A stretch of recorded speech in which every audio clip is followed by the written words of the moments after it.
Assalamu alaikum wa rahmatullah, mai tare da Sunna Family TV barka da wannan lokaci. Abun mamaki bai karewa, waɗansu mata dai da ake ganin su kaman ba mutanen kirki ba, 'yan TikTok suke ba wa sunnan Annabi Muhammad SAW kariya. Suna yaƙan miyagun aƙidu na 'yan ɗariku da shi'a da sauran maɓarnata. To, muna roƙon Allah subhanahu wa ta'ala ya taimaki ahlus sunna a duk inda suke. Ya gafarta musu kurakuransu, ya ba su ikon yin aiki na daidai da kaucewa kuskure. A sha kallo lafiya. Kai jama'a, ina kowa da kowa fatan alkhairi. Assalamu alaikum. Ban shiga comment ba sai yau nake ta ganin comment akan na ɗora bidiyo na saka aƙidata, na bayyana aƙidata. To ni ban ga laifi ba, aƙidata na ce ba aƙidar ka ba, kuma ban ce dole ka zo ka ba aƙidata ba, kowa da aƙidarsa.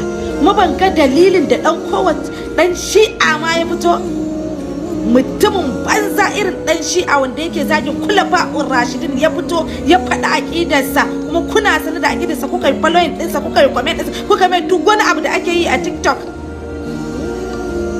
Kiri-kiri suke zagin Khulafa'ur Rashidin bandaltuna. Ni aƙida ta ba taɓa zagin wata sahabi, asali ma kare mutuncin sahabbai suke da mutuncin manzo sallallahu alaihi wasallam.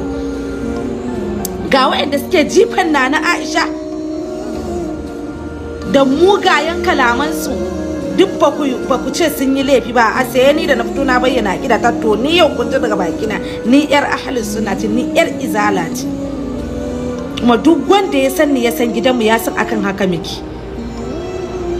Aƙida ta ce, kuma ba wanda ya isa ya sauke ni akan ta, kuma ina fatan in mutu akan ta. Mutanen banza kawai. Ashe sistan ƙaryan rashin kunya take. Shegiya mai sunan 'yan coci.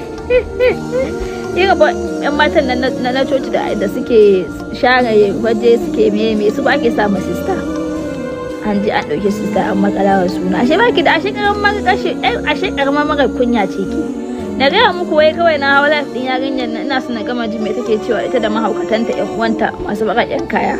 Saboda ba ta ɗauko, in dai ba zuwa za ka yi ga zage ba ta ɗauko ka ba. So ina kallon ta, ina jin me take faɗa kafin ta tura request, saboda ina Allah na tura request ta ɗauko ni ta yadda zan ci ubanta daga ni sai ita, ba wai yanzu ina kafuwa ina magana ba. Yarinyar nan sai yan comment section suka fara cewa ai sai fan ta shigo gidan nan, kafin ku ce bismillah yarinyar nan ta buga ni a blocking. Ashe karamar iska ce ke. Ai dan iska baya blocking din mutane. Ai na sai ki kyale in na turo da request ta ba so ne na ci ubanki a live din. Sannan na ji kika ji da police station, na ji an ce an takata ki zuwa police station. Ya rainin hankali. Ana kin kyalen me da blocking? Ai ba a blocking ai. Wallahi ba a blocking. Kuma ya kamata ki dinga dauko za su ci ubanki ne Allah, ba ki dinga dauko wanda za su dinga taya ki zagin mamaci ba, mara kunya. Mutum ma ya mutu ba za ku bar shi ya huta ba. Allah ya kai mu ran da wannan dattijan zai faɗi ya mutu. Allah ya ara mana kwana.